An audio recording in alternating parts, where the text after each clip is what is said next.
FemTech and SexTech are overnight sensations that have been centuries in the making.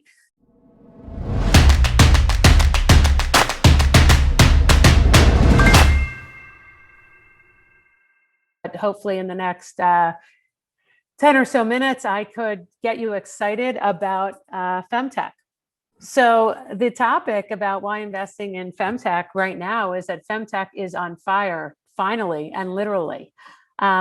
We are seeing, just in the way of background, I'm a person who focuses all day, every day on FemTech, SexTech, and women's health.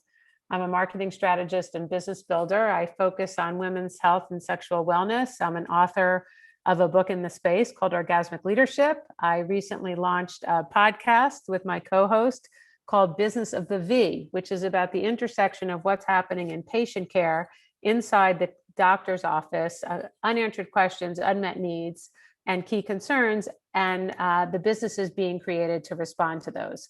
I do a lot of speaking and spend the rest of my time serving as a board member and strategic advisor. And that's all to say that I live in this space. I love this space. I'm passionate about it. I think about it, talk about it, write about it, try to make progress in it, all the time, every minute that I'm awake. So why is FemTech so exciting? And lots of these numbers aren't new, but they bear repeating in the context of what we're seeing, which is literally an explosion. And I want to pause for a second to say that one of the outcomes of COVID, one of the positive outcomes, if you will, of COVID is, as we've seen differences in how men and women respond to COVID, it's increased the awareness that we respond biologically differently. And there's a new narrative in the world of FemTech where we're talking about things that affect women primarily. Think breast cancer. Doesn't mean that men can't be diagnosed with breast cancer, but the majority are female. The second is differentially. So think of everything. Think COVID, heart disease, the way that a person with biologically female organs would respond is dramatically different than the way that someone who has genetically male organs would respond. And the last one is only, meaning if you don't have ovaries or you don't have a uterus or you don't menstruate, those are the requirements to understand what some of these experiences are like. So that's just the context and why the conversation is becoming heated and, as I said before, on fire. So just to give you sort of the big perspective of how big this opportunity is, we often hear this idea that it's niche. It is not niche. Over 50% of the US population is female, slightly less on the global level. So we're talking about 1 out of 2 humans on the planet will deal with some of these issues. In addition to that, not just are they experiencing these issues, but women have enormous purchasing power. They control, up to 85% of all the spending that happens in a household and 80% or more of the healthcare decisions. So that's to say there's a lot of them. They have control of a lot of spending power. They're making a lot of decisions that affect not only their health, but the health of their entire family. The needs are enormous. Just to give you some highlights, and we could spend all day on this, and people are always quite surprised to hear about this. 25 million adult Americans suffer from urinary incontinence, the vast majority of whom are women. A third of people with vaginas never experience an orgasm. 45% of pregnancies annually are unplanned or mistimed. By 2025, people who experience menopause will make up 12% of the entire population. And that equates to a number of 1.1 billion people. Going back to when I first started working in this space, and I would go into venture capitalist offices and I would say, I was working on a product for arousal, desire, and satisfaction. And I would say 43% of women have sexual concerns and difficulties, which is 40% more than the percentage of men who suffer from ED. And the response we would often get was, well, my wife or my partner or my girlfriend never mentioned that. Now the numbers and the statistics and the awareness are so overwhelming that you can't have, hopefully, such a flippant response. These are big challenges, big problems. They are disruptive to people's lives. They are disruptive to people's personal and professional lives, their families, and they cost a lot of money if they are not handled appropriately or treated or responded to. So what do we see now? We have a big consumer base. We have big needs. There are enormous opportunities. And we see that in the number of deals that have been done, the kinds of funds that have been raised. We now see many more creative sources of capital. And by that, I mean funds that are specifically focused on sexual health, reproductive health, funds that are focused on people of color, diverse founders. The overwhelming majority of people who build businesses and create businesses in this space tend to identify as women. We're starting to see mega financing rounds in this space.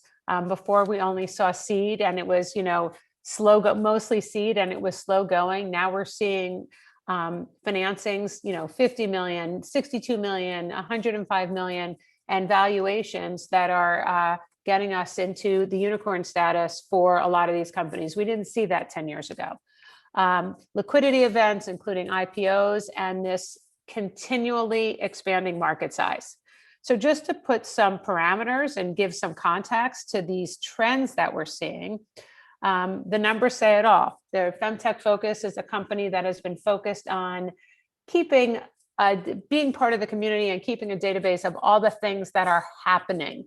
Right now, they identify 657 companies as interrelated to FemTech, SexTech, women's health. So whether it's reproduction, menstruation, fertility, infertility, incontinence, arousal, desire, satisfaction, literally hundreds and hundreds of companies, which again wasn't the case many years ago. Well, excuse me. Over $500 million has been raised in financing for companies focused on this space. And that's literally just in the past 6 months since the beginning of 2021. And that probably grossly understates it. That's an enormous amount of money when you look at the amount of money that has gone into this space historically. $6 billion. This is a low estimate of the liquidity that has been created through SPACs and IPOs in this space just this year, whether it's Roe or Hims and Hers. There are now, people can no longer look at this and say, it's not a big enough market. There's not a big enough opportunity. There aren't exits. All those things, all the events that we've seen this year clearly demonstrate that that is no longer the case. There is money, there are deals, there are exit opportunities.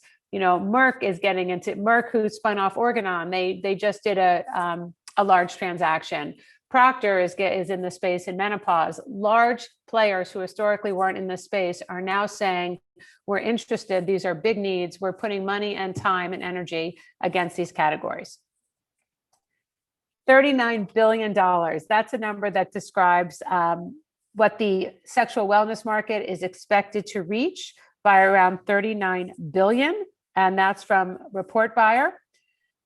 600 billion, that's an estimate of what it would look like, given the estimates that of the 1.1 billion women in menopause by 2025, spending on average of $2,000 a day, $2,000 a year. That's a $600 billion market just in menopause, which primarily affects women 45 plus, which clearly isn't the whole population.